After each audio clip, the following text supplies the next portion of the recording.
حضرت سعد بن ابی وقاص رضی اللہ عنہ نے 7 افراد لشکر فارس کے بارے میں معلومات اکٹھا کرنے کے لیے بھیجے اور انہیں حکم دیا کہ اگر ممکن ہو سکے تو اس لشکر کے ایک آدمی کو گرفتار کر کے لے آئیں۔ یہ 7 آدمی ابھی نکلے ہی تھے کہ اچانک انہوں نے دشمن کے لشکر کو سامنے پایا، جبکہ ان کا گمان یہ تھا کہ لشکر ابھی دور ہے۔ انہوں نے آپس میں مشورہ کر کے واپس پلٹنے کا فیصلہ کیا، مگر ان میں سے ایک آدمی نے امیر لشکر سعد کی جانب سے ذمہ لگائی گئی مہم کو سر انجام دیے بغیر واپس لوٹنے سے انکار کر دیا، اور یہ 6 افراد مسلمانوں کے لشکر کی جانب واپس لوٹ آئے، جبکہ ہمارا یہ بطل اپنی مہم کی ادائیگی کے لیے فارسیوں کے لشکر کی جانب تنہا بڑھتا چلا گیا۔ اس لشکر کے گرد ایک چکر لگایا اور اندر داخل ہونے کے لیے پانی کے نالوں کا انتخاب کیا، اور اس میں سے گزرتا ہوا فارسی لشکر کے ہر اول دستوں تک جا پہنچا، جو کہ 40,000 لڑاکوں پر مشتمل تھے۔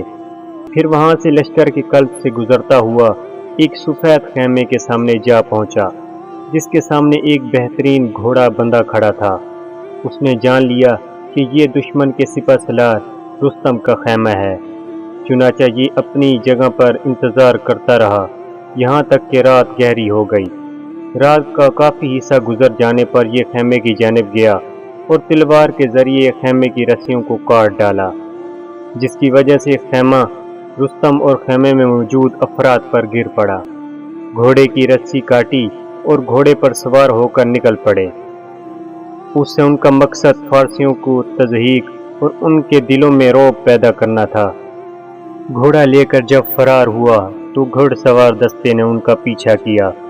جب یہ دستہ قریب آتا تو یہ گھوڑے کو ایڑ لگا دیتا، اور جب دور ہو جاتا تو اپنی رفتار کم کر لیتا تاکہ وہ ان کے ساتھ آ ملیں، کیونکہ وہ چاہتے تھے کہ ان میں سے ایک کو دھوکے سے کھینچ کر سعد رضی اللہ عنہ کے پاس ان کے حکم کے مطابق لے جائیں۔ چنانچہ 3 سواروں کے علاوہ کوئی بھی ان کا پیچھا نہ کر سکا۔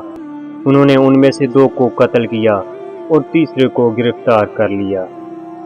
یہ سب کچھ تنہا انجام دیا۔ قیدی کو پکڑا، نیزہ اس کی پیٹھ کے ساتھ لگایا اور اسے اپنے آگے ہانکتے ہوئے مسلمانوں کے معسکر جا پہنچے اور سعد بن ابی وقاص رضی اللہ عنہ کی خدمت میں پیش کیا۔ فارسی کہنے لگا، مجھے جان کی امان دو، میں تم سے سچ بولوں گا۔ سعد رضی اللہ عنہ کہنے لگے، تجھے امان دی جاتی ہے اور ہم وعدے کی پاسداری کرنے والی قوم ہیں، لیکن شرط یہ ہے کہ ہمارے ساتھ جھوٹ مت بولنا۔ پھر سعد رضی اللہ عنہ نے کہا، ہمیں اپنی فوج کے بارے میں بتاؤ۔ فارسی انتہائی دہشت ناک اور ہذیان کی کیفیت میں کہنے لگا، اپنے لشکر کے بارے میں بتانے سے قبل میں تمہیں تمہارے آدمی کے بارے میں بتلاتا ہوں۔ کہنے لگا، یہ آدمی ہم نے اس جیسا شخص آج تک نہیں دیکھا۔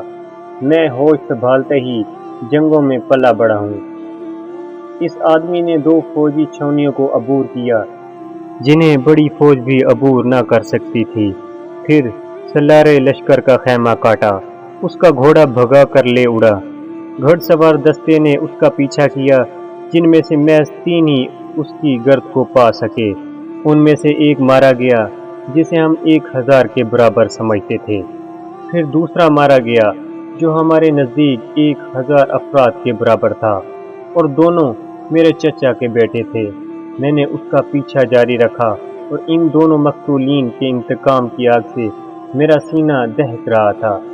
میرے علم میں فارس کا کوئی ایسا شخص نہیں جو قوت میں میرا مقابلہ کر سکے، اور جب میں اس سے ٹکرایا تو موت کو اپنے سر پر منڈلاتے پایا۔ چنانچہ میں نے امان طلب کر کے قیدی بننا قبول کر لیا۔ اگر تمہارے پاس اس جیسے اور افراد ہیں تو تمہیں کوئی ہزیمت سے 2-4 نہیں کر سکتا۔ پھر اس فارسی نے اسلام قبول کر لیا۔ کیا آپ جانتے ہیں کہ یہ عظیم بطل کون تھے جنہوں نے لشکر فارس کو دہشت زدہ کیا، ان کے سلار کو رسوا کیا اور ان کی صفوں میں نقب لگا کر واپس آ گئے؟